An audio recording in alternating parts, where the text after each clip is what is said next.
In 1812, the Brothers Grimm recorded a version of Snow White so disturbing it was later censored. In that version, a jealous biological mother orders her own daughter killed and then feasts on the organs, believing it will restore her youth. This was not fantasy. It was a coded warning drawn from real beliefs and recorded in a manuscript still preserved in the Berlin State Library. Why did the world rewrite the horror at the core of this fairy tale? And what else have we missed in the sanitized legend everyone thinks they know? On a shelf in the Berlin State Library sits a book that rewrites everything people believe about Snow White.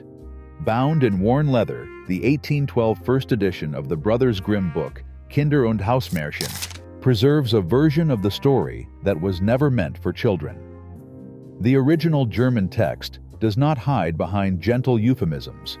It names the villain plainly, Mutter, not stepmother. The manuscript's ink has faded over 2 centuries, but the word is still clear on the page, a silent witness to intentions the world later tried to erase. Jacob and Wilhelm Grimm did not invent this story. They recorded it, word for word, from the voices of Hesse's rural storytellers. Their method was forensic. They transcribed exactly, preserved the details, and let the horror stand unvarnished. The 1812 volume, catalogued under the Grimm brothers' names, remains in Berlin, available to anyone willing to read what was actually written. It is here in these pages that the mother's jealousy and violence are set down as fact, not fable. The decision to change Mutter to Stiefmutter did not come until years later. Early editions show no sign of the softer version. Letters and notes from the Grimms themselves reveal a pattern. As their collection gained popularity, they began to sanitize the tales. Over the course of 7 editions, they replaced mothers with stepmothers in more than half their stories. This was not an accident. The change allowed the book to enter bourgeois parlors and nursery rooms, where parents could read aloud without implicating themselves. But the first edition holds the original indictment, a mother, not a stranger, plotting her child's death. The manuscript's evidence is unambiguous. The Queen's order is not a metaphor or a misunderstanding. It is a command for murder, issued by a woman to her own daughter. The physical book, its yellowed pages and Gothic script, stands as proof that the horror at the heart of Snow White was always meant to be recognized. The sanitized fairy tale is a recent invention. The original story, preserved in Berlin, reveals a crime hidden in plain sight. The story's true horror unfolds in the kitchen, not the forest. The Queen's instructions are exact. She orders the huntsman to kill her own child and return with the lungs and liver as proof.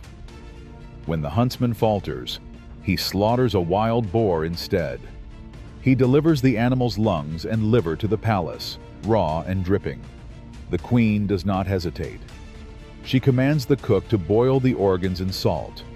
The manuscript's words are blunt. The wicked woman ate them up, believing she was consuming her daughter's essence. She devours the meal with satisfaction, convinced that youth and beauty can be stolen from the flesh of the young. This act is not a fantasy. In early modern Europe, the belief in medicinal cannibalism was real. Physicians and apothecaries sold human blood, fat, and powdered mummy as cures for disease and aging. The idea was simple and chilling. The body contains vital power. To eat the flesh or drink the blood of another, especially someone young or freshly dead, was thought to transfer their life force to the consumer. Apothecary jars in German towns once held human fat scraped from the bodies of executed criminals. Royalty and commoners alike paid for tinctures of blood or ground bone, convinced these substances could cure epilepsy, heal wounds, or restore lost youth. Cups of warm blood were handed out at executions to desperate crowds. The logic was always the same: take vitality from the body of another before it disappears. But the Queen's hunger is more than medical. The choice of lungs and liver is a statement of domination. In folklore, the liver is the seat of desire and the lungs the breath of life.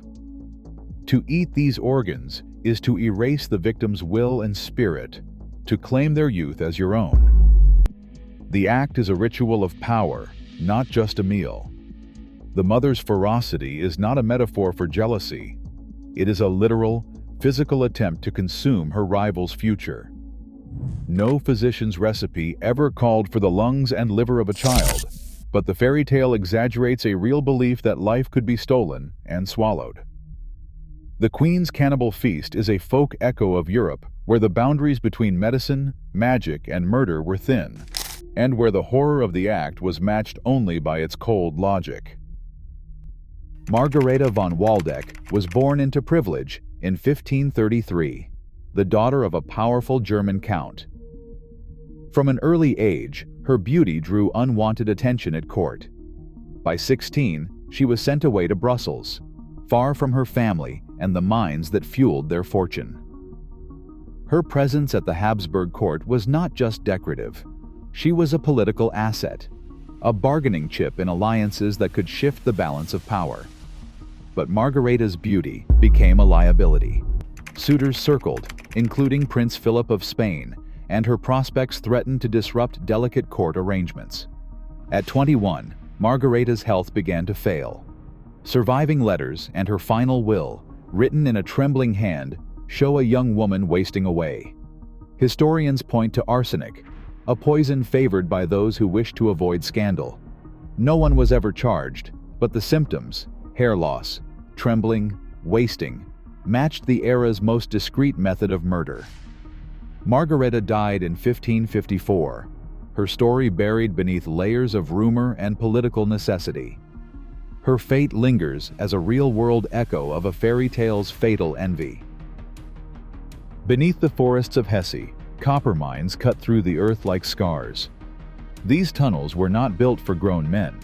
They were too low, too narrow, twisting deep into the rock. Mining companies sent children underground, some as young as 7. Their small bodies could crawl where adults could not.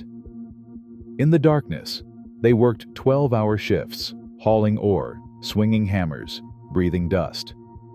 Hunger and exhaustion stunted their growth. By their teens, many had curved spines, swollen joints, and faces that looked far older than their years.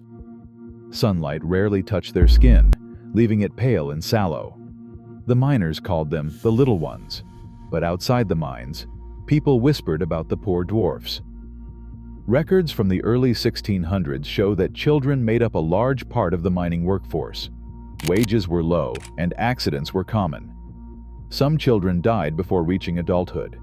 At night, these child laborers slept together in communal barracks near the mines, sharing straw beds and scraps of bread.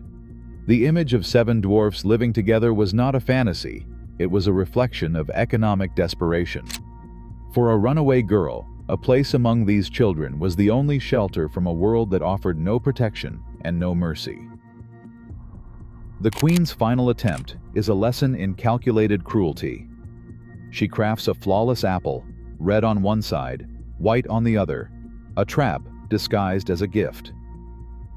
In the old tales, assassins sometimes proved their innocence by eating from the safe half of a poisoned fruit, leaving the deadly side for their victim.